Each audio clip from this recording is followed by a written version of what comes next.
अरे तो खुद को मार क्यों नहीं लेती? तेरी और तेरे पति की, दोनों की आत्मा की शांति के लिए इकट्ठे होकर कोई ना कोई पूजा करा ही देगा। हाँ। मार ले मार ले। मर जाना तू, ऐसे भी जीकर क्या करेगी? हाँ सेठ जी, इसके मरने से हमें कोई फायदा तो होने वाला नहीं है, ऊपर से हम ही गुनहगार हो जाएंगे। छोड़िए इसे। आप सब लोग जाइए, मैं यहाँ पर किसी की जान जाते हुए नहीं देख सकता। हाँ हाँ जा रहे हैं, हमें कोई काम धंधा नहीं है क्या? चलो भाइयों। और आप सब भी चलिए। ये क्या कर रहे हो? वही जो इस वक्त जरूरी है। चलिए।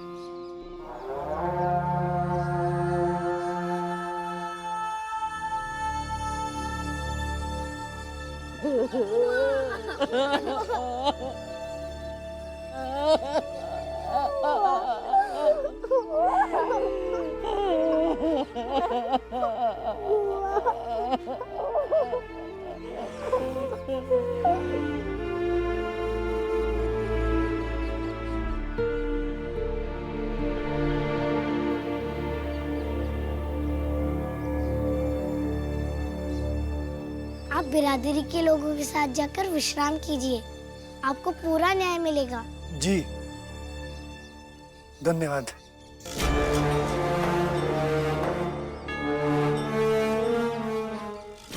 तो क्या अब ये मौका ऐसे ही हाथ से निकल जाएगा? हम कुछ कर नहीं पाएंगे? तुमने हाथ में आए मौके को ऐसे क्यों जाने दिया?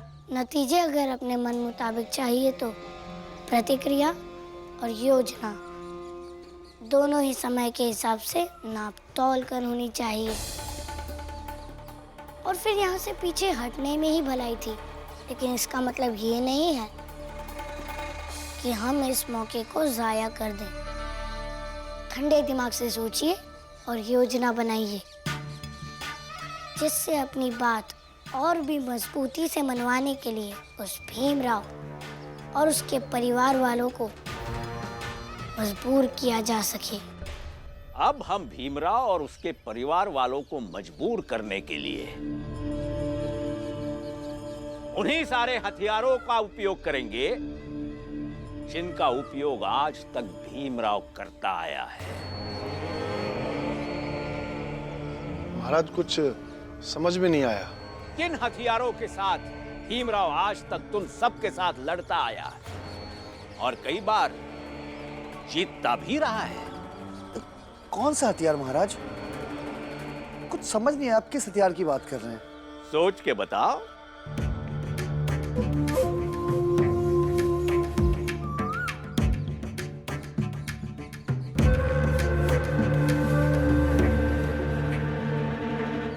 आप मेरी कक्षा से कोई भी किताब लो, उसमें से मुझे 5 सवाल पूछो। अगर मैंने एक भी जवाब गलत दिया तो हम अभी के अभी ये स्कूल छोड़कर चले जाएंगे। सेठ जी, ये सिर्फ लकड़ियों से जलने वाली आग नहीं है जो पानी डालने से बुझ जाएगी, और हमारी उम्मीद का ईंधन जब तक रहेगा ये आग जलते रहेगी।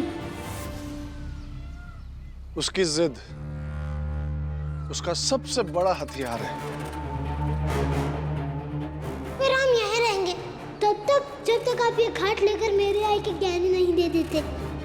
मैं यहाँ अपने आई के गहने लेने आया था और जरूर लेकर जाऊंगा। धरना महाराज, बात बात में धरना देकर अपनी बात मनवा लेना, ये भी उसका एक हथियार है। और सामने वाले को मजबूर कर देना कि उसी की बात मानी जाए। अब ये सब करेंगे हम, जिद करेंगे हम, धरना धरेंगे हम, और उस भीमराव और उसके परिवार वालों को हमारी बात मानने पर मजबूर करेंगे हम। वाह महाराज वाह, समझ गए हमें क्या करना है। लेकिन महाराज, अगर हम ज्यादा दबाव डालेंगे तो वो छोटी जात के लोगों के मन में और भीमराव और उसके परिवार के प्रति सहानुभूति जाग गई तो उसका क्या? वो गोपाल बहुत तेज है, वो अच्छे से समझता है कि हम क्या सोचते हैं और उसे क्या करना है। तो महाराज कुछ ऐसा सोचेंगे, उन्हें और थोड़ा क्रियान्वयन करने दीजिए, फिर हमने जिस रणनीति पर बात की है वो करेंगे। हाँ, कमाल की योजना है। इससे हमारा मकसद पूरा होगा और भीम और उसके परिवार वाले अकेले हो जाएंगे। ये ऐसी सामाजिक हार होगी कि शर्म के मारे सर नहीं उठा पाएंगे और अकेला महसूस करेंगे।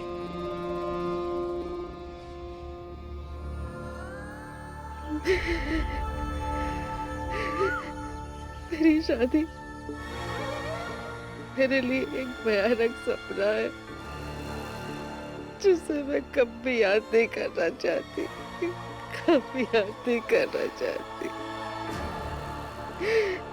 लेकिन वही भयानक सपना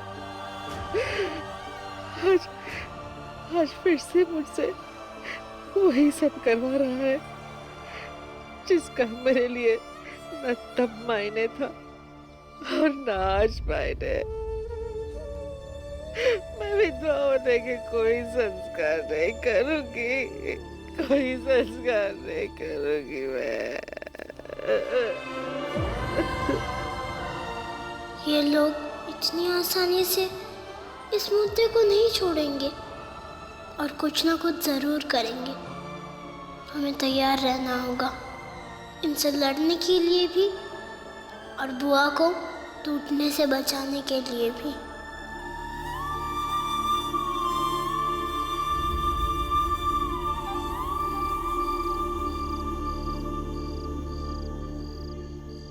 आपके पति मर चुके हैं। इस विधवा की साड़ी को पहनकर अब भैया के अंतिम संस्कार की प्रक्रिया को पूर्ण कर दीजिए। मैं विधवा होने के कोई संस्कार नहीं करूंगी। शायद काकी कमजोर पड़ रही है, पति की मौत की खबर इन पर भारी पड़ रही है और ऐसी असहाय स्थिति में हमारा कर्तव्य बनता है कि थोड़ी जबरदस्ती करके इनसे इनके कार्य का पालन करवाएं।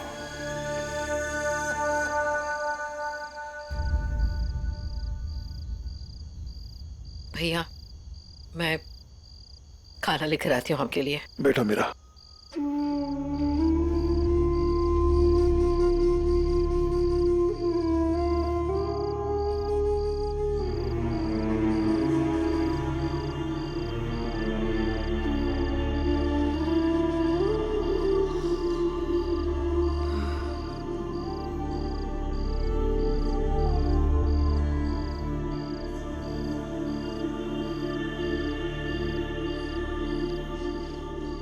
पता है मीरा, इतने सालों से तुम हमारे यहाँ रहती हो और मैं मन ही मन सोचता था घर की बेटी शायद ससुराल में खुश रहती होगी,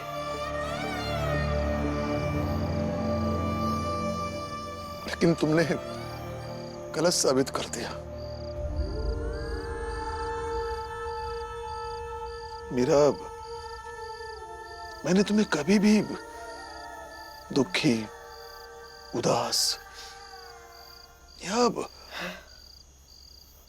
अपनी किस्मत को कोसते हुए नहीं देखा।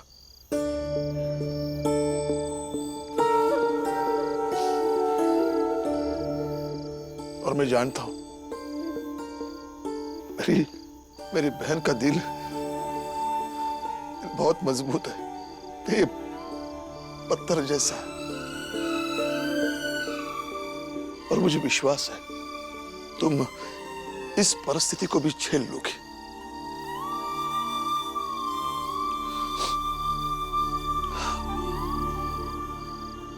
मेरा, मैंने तुम्हें कभी दुखी नहीं देखा और ना ही कभी देखना चाहूंगा। मेरा, जैसे मेरे लिए गंगा, तुलसा, मंजुला है, वैसे ही तुम हो। मेरी बहन नहीं बल्कि मेरी बेटी हो। और जब तक मैं जिंदा हूं तुम्हें कुछ होने नहीं दूंगा, कुछ नहीं होने दूंगा।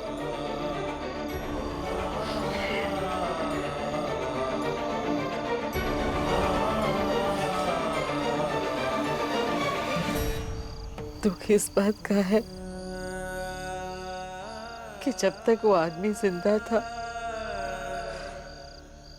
उसने कभी अपने होने तक की खबर नहीं दी।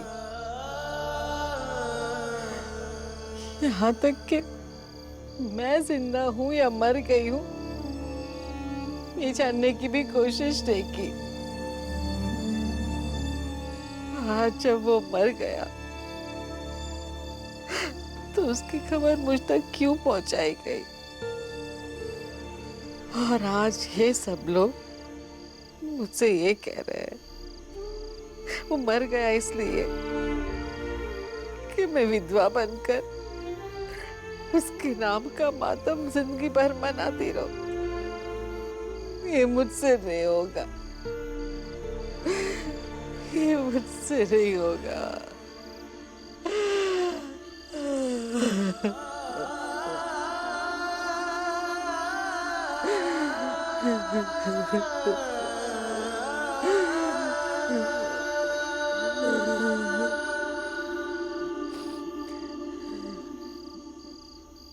पापा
महाराज,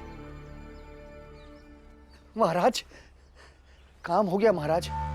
पूरे गांव वाले को समझा दिया कि क्या करना है और कैसे करना है। बढ़िया। मतलब आज की सुबह हमारे लिए ऐसी सुबह है कि आज का ये सूरज हम सब के लिए ज्यादा चमकीला होगा और वही सूरज उस भीमराव राम जी के लिए मुसीबत वाला सूरज होगा।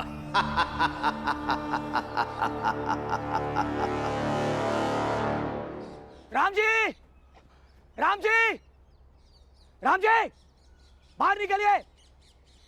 भीमराव, बाहर निकलिए। देखो क्या हालत हुई है मेरी। क्या हुआ आपको?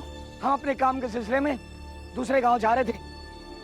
कुछ लोगों ने हमें पकड़कर हमारे चेहरे पे कालिक पोत दी और मुझसे कहने लगे कि तुम उसी गांव के हो ना जिस गांव की एक विधवा औरत चूड़ी तोड़ने को तैयार नहीं है और तुम लोग उसका कुछ नहीं कर सकते। और उन लोगों ने यह भी कहा कि जब तक उस विधवा औरत का विधवा वाला संस्कार नहीं हो जाता तब तक इस इलाके से दूसरे इलाके जाओगे तो यही हाल करके वापस भेजेंगे। भीमराव, भीमराव, मुझे भी बताओ मैं क्या करूं। मैं रोज सुबह सुबह घर से निकलते समय रास्ते में पड़ने वाले एक साधु को भोजन कराया करता था, लेकिन आज उन्होंने मेरा भोजन करने से मना कर दिया और वो कहे कि जो अपने सामाजिक मान्यताओं की रक्षा नहीं कर पाया उनके हाथों का भोजन ग्रहण करना पाप है, उनका दान पुण्य सब व्यर्थ है। बताओ मैं क्या करूं भीमराव? बताओ बताओ भीमराव, बताओ भीमराव, क्या करूं?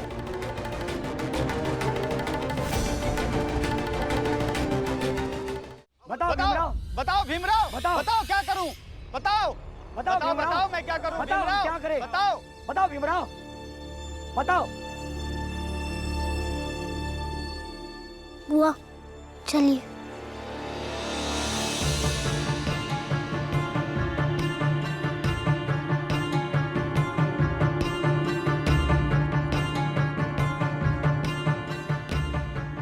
बुआ, मैं जानता था कि ये लोग कुछ ना कुछ तो जरूर करेंगे, इसलिए आप इन लोगों की बातों पर ध्यान मत दीजिए और ना ही ज्यादा सोचिए। आप अंदर रहिए, मैं बाहर इन लोगों से बात करता हूँ।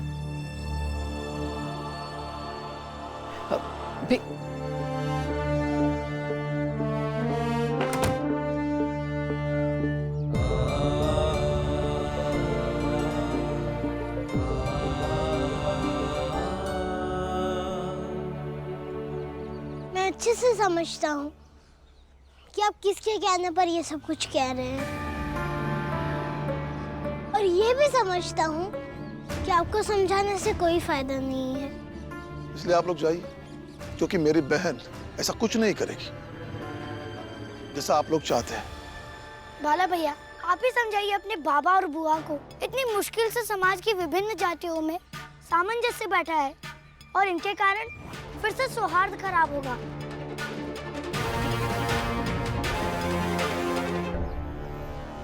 बाबा मान जाइए ना उनकी बात, बेकार में इन लोगों से क्यों उलझना।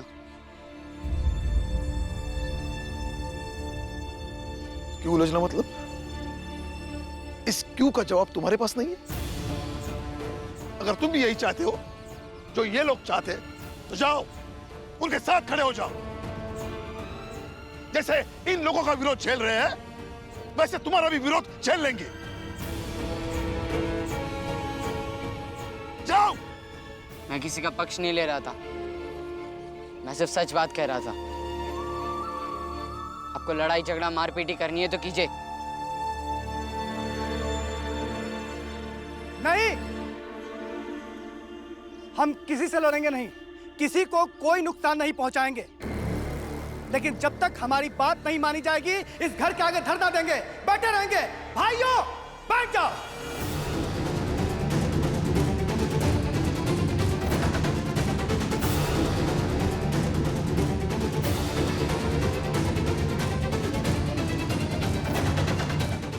गलत मांग के लिए बैठना धरना नहीं बल्कि जिद होती है, और उस जिद के प्रति सहानुभूति भी नहीं रखी जा सकती।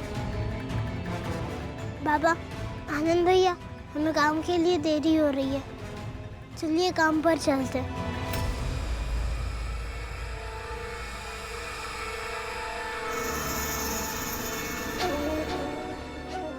आप यहाँ क्यों खड़े हैं? जाइए और अपने भाइयों का साथ दीजिए।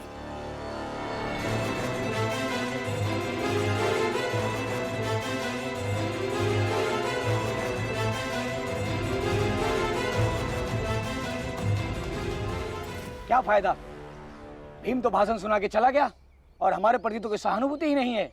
इन्हें तो शांति प्रिय ढंग से समझाना ही बेकार है, इन्हें कोई फर्क नहीं पड़ता। क्यों पुरंजन, तुम्हारा तरीका आजमाए क्या?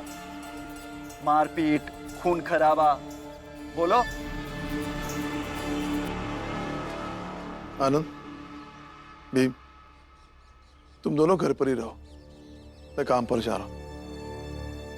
क्योंकि जो लोग बाहर खड़े हैं उनकी बातों का विश्वास नहीं किया जा सकता। बाबा, अभी कोई लड़ाई झगड़ा नहीं होगा, विश्वास कीजिए मुझ पर। इस बार उन्होंने हमें परेशान करने के लिए कोई नया हथियार चुना है।